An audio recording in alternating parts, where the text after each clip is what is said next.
Hi all, and welcome to the newest episode of Beer Betties. I'm Senya, And I'm Whitney. and today we will be trying... Today, we are actually trying something very special. This is our Drinkin' the Sunbelt. Ooh. Oh, I'm sorry. You know what? Before we start, I do have to say hi to somebody. My friends over at MC Squared, Kern and Antonio. And Kern, you better let Antonio come on the show, because if not, I will be very, very upset. He's been bugging us about this. So, all right. Anyways, back to what we're doing. Back to beer. This is our Drinkin' the Sunbelt. This actually has a really cool story behind it. It is from Jester King, which is a brewery out of Austin. They actually are a newer brewery. They're called a farmhouse brewery, which is something that's kind of a newer trend you see where they brew artesian ales. They try to stay very self-sufficient. They prefer organic ingredients or local ingredients. They're even trying to start to brew all of their beers with rainwater that they catch. So, really interesting brewery. And this is actually a compilation. They got together with a really interesting brewery called Mikkeller Brewery. They're from Copenhagen in Denmark, but they don't actually have a location. They've been around since 2006, and they are the gypsy breweries that actually go around and partner up with different people around the world and just create different little awesome beers like this one. This is supposed to be an equal portion of malted barley and a little bit of malted wheat in there as well. And they actually use a really citrusy hop that's from America. So, would you say that this would be kind of like the hippies of the beer world, maybe? Oh, I don't know. I'm sure there's a lot more hippie-ish people, but it is Austin, so I guess you could call it that. And for the record, I do not think hippie is a bad word. My aunts were hippies, not the crazy, smelly kind that we, equate hippie with today. But anyways, back to the beer. Anyways, we use the Amarillo hops, which are American. They're from Washington, so it's going to give it a really nice citrusy, kind of pungent taste. It's dry hopped, so it's going to have a lot of great characteristics in there. So you ready to try it? I am very ready to try this. All right. Got our awesome Halloween beer opener. Yes. In case you haven't noticed, we are having a beer seance. Oh, hence, yeah. Ooh. We are totally decked out. I don't like this opener. Now we're going back to the necklace opener. Now, they actually did another compilation as well that I really want to try, so if anyone can get a hold of it, we will love you forever if you can bring it onto the show for us to try. But it's actually called the Beer Nerd Brunch. It's another compilation of these two breweries, and it's actually going to have a little bit of smoked malt, and then they use chipotle peppers in it too. So I really want to try that one. If anyone knows where we can find it, email us. We would love to try that one. Ooh. I got a little bit of a head on some Afro Bob, and got a little head on this. Huh. Okay. Sonya's had a little too many beer seances.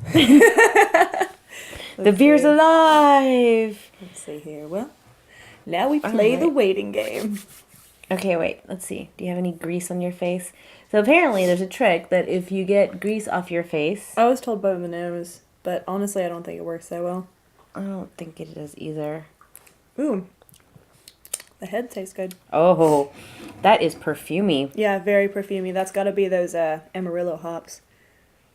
Now, is it Amarillo? Like Texas Amarillo? Well, or... I mean, I guess I say it like a Texan. Amarillo.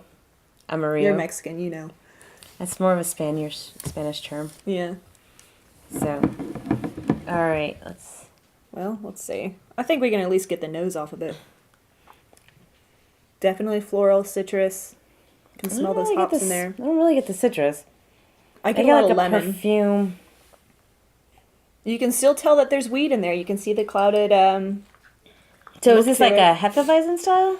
Technically, yes, but it's equal parts of the wheat and of the barley. So you're going to get a little bit of both characteristics in there. Oh, interesting. All right, we're going to... I'm just going to dive right in. I don't care. Okay. Oh, one of our hellhounds. She likes beer. She is obsessed with beer. See, she's mad I won't give her any. Yeah, it has a very light taste. It really didn't pick up that much of the wheat characteristics. It kind of drops off at the end, in my opinion. Oh, no. But I catch it in the beginning a little bit. It definitely has that long finish. It's very chewy very chewy, very, you can feel it in the back of your throat. I mean, that barley just comes out. Because it starts off tasting like a wheat, but then it just has that vicious barley that just comes out. It's like, grrr. I don't know. Maybe it's because I'm used to the darker beers, but I don't get much of the barley at the end. You get it more in the middle of the taste. The beginning, I definitely taste the wheat. At the end, I get the sour notes. I think that's from the citrus hop, but after that, it's just kind of smooth sailing. And actually, they referred to this as a Sessian beer, which is an old English tradition where it's usually under 5% ABV. And it's going to be something that was brewed for people to be able to have more than one and not get completely hammered. Because, yes, you can drink beer without getting smashed. Sometimes. Oh, excuse the hellhounds. We had to let them out today. Well, I really like this beer, personally. I mean, I think it's perfect if you are, well, see, because, I am not big on the very rich beers. And I love wheat beers, so, I mean, this is just perfect for me. I mean, it starts off with that nice, weedy flavor, and then it ends up with stop it. And then it ends up with with that, like, kind of almost like an IPA finish. Yeah, it reminds me a lot of an IPA at the end. So, it's very delicious. I would highly recommend it. Yeah, what would you rate this one? You know what? Honestly, I'd probably give it a 4 out of a 6-pack. Just because I can only handle so much IPA. But I do love it. So. I do love my IPAs, and I do really enjoy the creativity that goes into this. Not to mention, it's bottle fermented, so it's going to have a very natural carbonation in there. I would go probably with a 5 out of a 6-pack, because I really have enjoyed, I think it's a really light beer, which is usually not like me. It has a light tasting beer, I should say, but I do really enjoy those IPA characteristics at the end from that citrus hop. So.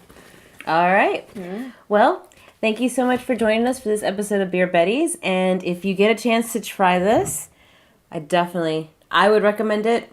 What rating did you give it? 5 out of 6. 5 out of a 6? Yeah. I'm sorry, I wasn't listening. I was too busy enjoying my beer. And remember, if any of you know how to get a hold of the Beer Geek Brunch, which is the other compilation they did, please send it our way. We will love you forever. But until next time, cheers. Cheers.